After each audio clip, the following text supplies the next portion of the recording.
Hello বন্ধুরা, আসসালামু আলাইকুম। আশা করি সকল মোবাইল টেকনিশিয়ান ভাইরা ভালো আছেন। আলহামদুলিল্লাহ, আল্লাহর অশেষ রহমতে আমিও ভালো আছি। বন্ধুরা, এই মুহূর্তে আমার হাতে যে মোবাইলটি দেখতে পাচ্ছেন, এটি একটি Samsung Galaxy J4 Plus mobile.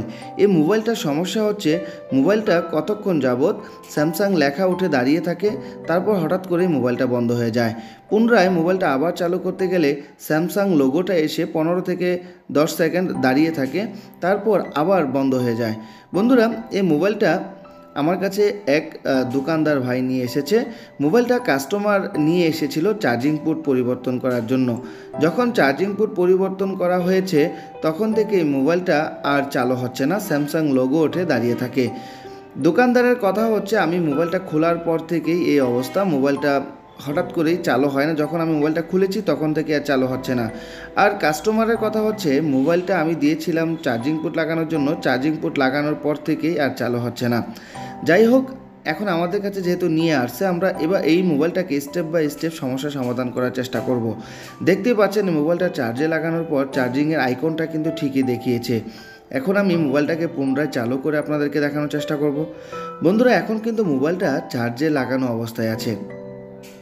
Charging পোর্টটা অবশ্যই ভালোভাবে লাগানো হয়েছে, আর যদি ভালোভাবে লাগানো না হতো তাহলে কিন্তু চার্জিংয়ের আইকনটা শো করতো না। যেহেতু চার্জে লাগানো আছে, এখন দেখব চালু হয় কিনা। বন্ধুরা, দেখতেই পাচ্ছেন চার্জে লাগানো অবস্থায়ও মোবাইলটা চালু হয়নি। স্যামসাং লোগোটা দেখিয়ে পুনরায় চলে গেছে এবং চার্জিংয়ের আইকনটা অটোমেটিকলি শো করেছে। আমরা আরেকটু ক্লিয়ারভাবে দেখার জন্য এই মোবাইলের ডিসপ্লেটাকে চেঞ্জ করে নিব, কারণ ডিসপ্লেটা ভাঙ্গা হওয়ার কারণে মাঝখান দিয়ে র্যাক থাকার কারণে ক্লিয়ার দেখা যাচ্ছে না। আমি পুনরায় মোবাইলটাকে চালু করে দেখাবো। এখন কিন্তু চার্জিংয়ে লাগানো নেই, একটু অপেক্ষা করব।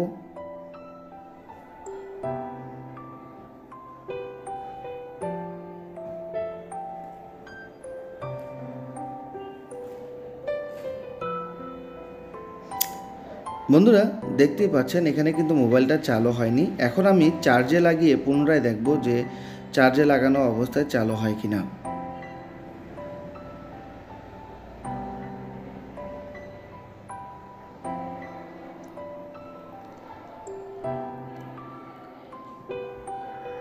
বন্ধুরা, লক্ষ্য করে দেখুন, এখানে চার্জিংয়ের পার্সেন্টেজও কিন্তু শো করেছে। তো আমরা এখন একটু চালু করে দেখব।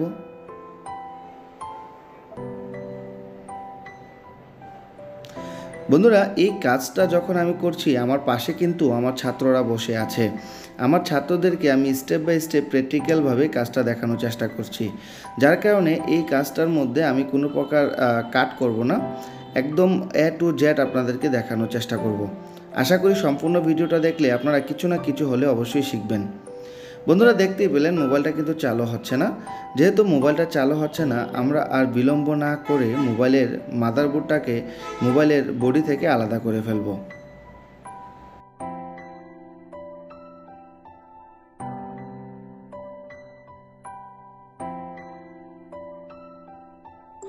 মোবাইলের বডি থেকে মোবাইলের সার্কিটটাকে সম্পূর্ণভাবে আলাদা করে ফেললাম।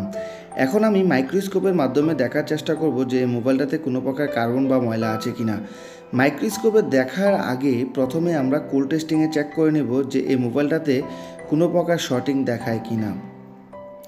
বন্ধুরা, কুল টেস্টিংয়ে যদি কোনো প্রকার শর্টিং না পাই, সেক্ষেত্রে আমরা হট টেস্টিং অর্থাৎ পাওয়ার সাপ্লাইয়ের মাধ্যমে আমরা চেক করে দেখব কোনো প্রকার শর্ট দেখায় কিনা। এখানে দেখতেই পাচ্ছেন, আমরা মোবাইলটাতে কুল টেস্টিংয়ের মাধ্যমে অর্থাৎ ডায়োড রেঞ্জে রেখে চেক করার পর কোনো প্রকার শর্ট দেখতে পাইনি। যেহেতু কুল টেস্টিংয়ে কোনো প্রকার শর্ট পাচ্ছি না, এখন আমরা হট টেস্টিংয়ে অর্থাৎ পাওয়ার সাপ্লাই দেখব। কারণ অনেক সময় হয় কি, মাল্টিমিটার দিয়ে যখন আমরা শর্টিং চেক করতে যাই, তখন দেখায় শর্ট, মাল্টিমিটারে কোনো প্রকার শর্ট দেখায় না, কিন্তু পাওয়ার সাপ্লাই শর্ট দেখায়। আবার মাঝে মধ্যে দেখা যায় যে পাওয়ার সাপ্লাই শর্ট দেখায় না, কিন্তু মাল্টিমিটারে শর্ট দেখায়। এরকম ধরনের সমস্যা আমরা সম্মুখীন হয়ে থাকি অনেক সময়। যাই হোক, আমরা পাওয়ার সাপ্লাইয়ের লাইনগুলো মোবাইলে কানেকশন করার পর আমরা মোবাইলটাকে চালু করার চেষ্টা করছি। লক্ষ্য করে দেখুন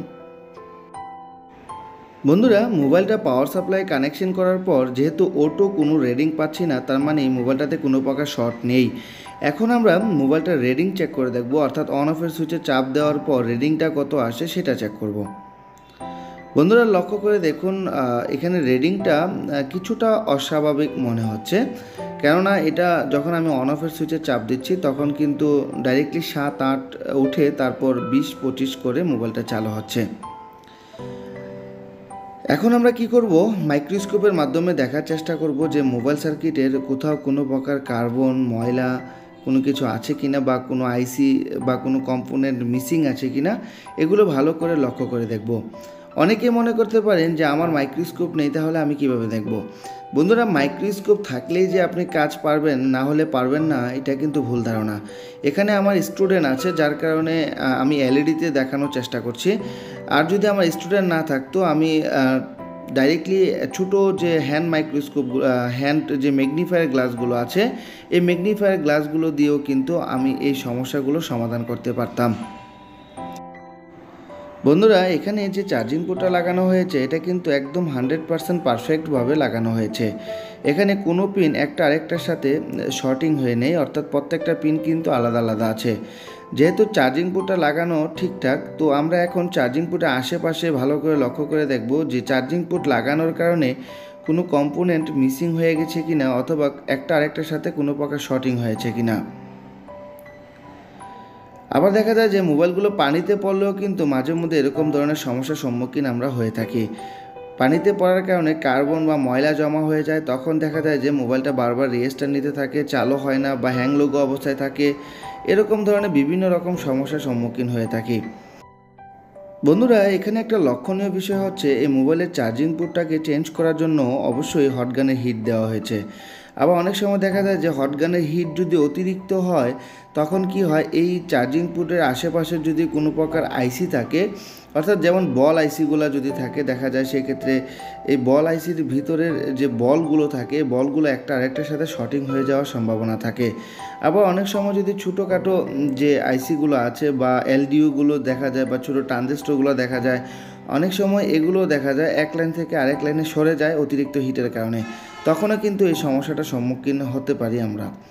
বন্ধুরা, এখানে একটু লক্ষ্য করে দেখুন, এই চার্জিং পোর্ট এরিয়ার আশেপাশে কোনো প্রকার বল আইসি দেখা যাচ্ছে না। এখানে একটা আইসি আমি লক্ষ্য করে দেখতে পাচ্ছি, যেটার মধ্যে নাম্বার লেখা আছে, অলরেডি আপনারা দেখতে পাচ্ছেন। আমি টুইজার দিয়ে দেখানোর চেষ্টা করছি। আই থিঙ্ক এটা হচ্ছে ওভিপি আইসি। একমাত্র এই চার্জিং এরিয়ার পাশে এই একটা বল আইসি আছে। আমি সন্দেহভাজন এই ওভিপি আইসিটাকে রিমুভ করব, যেহেতু এই ওভিপি আইসিটা বল আইসি। অনেক সময় দেখা যায়, আমি আবারও বলি, অনেক সময় দেখা যায় এই বল আইসিগুলো হটগান দিয়ে যখন আমরা হিট দেই, অতিরিক্ত হিটের কারণে এই বল আইসিগুলোর ভিতরে যে বলগুলো আছে এগুলো একটা অপরটার সাথে শর্টিং হয়ে যায়। তো এটা আমি আলাদা করে দেখব যে আমাদের মোবাইলের সমস্যাটা সমাধান হয় কি না।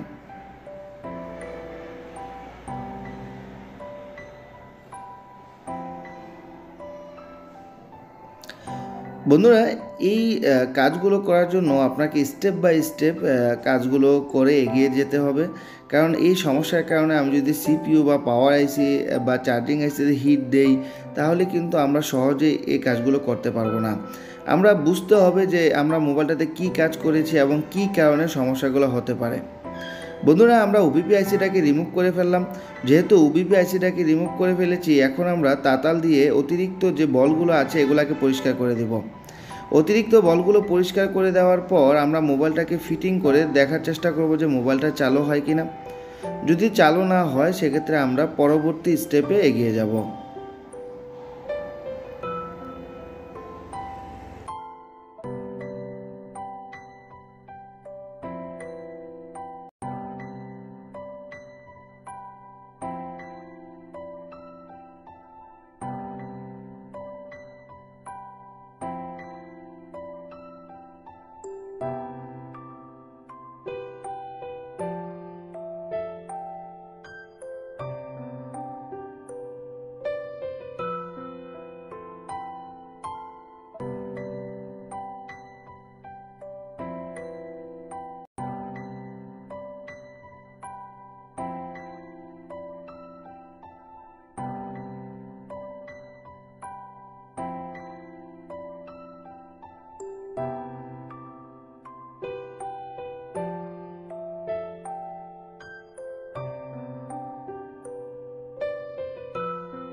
নো নো নো, সবাই একটু চারাটা ঘুরান দেন। সাবস্ক্রাইব করবেন, লাইক দিবেন, শেয়ার দিবেন।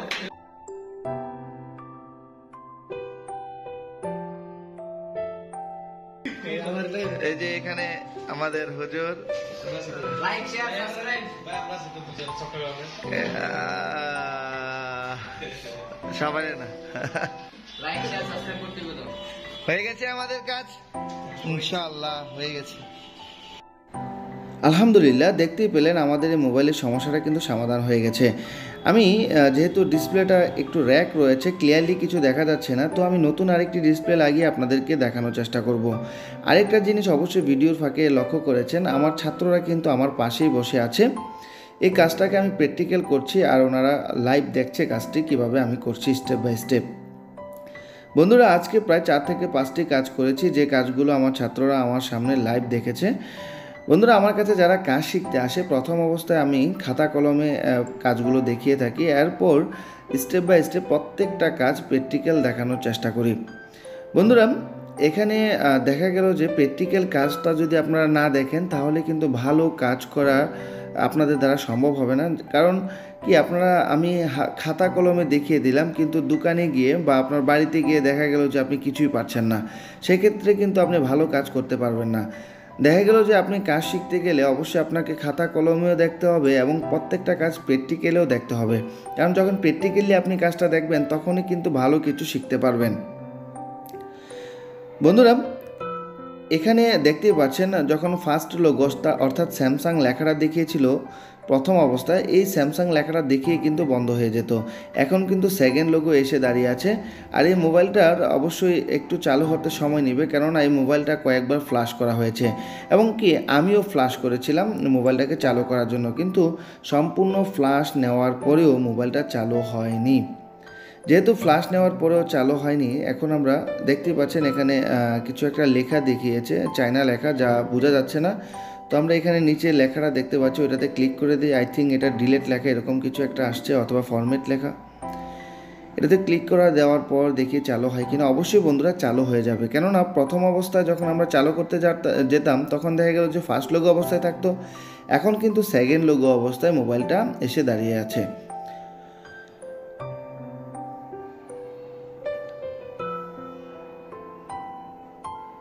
আমরা একটু লক্ষ্য করব যে মোবাইলটা কি আসলে বন্ধ হয়ে গেছে, না বন্ধ হয়নি। দেখতেই পাচ্ছি মোবাইলটা কিন্তু চালু হচ্ছে।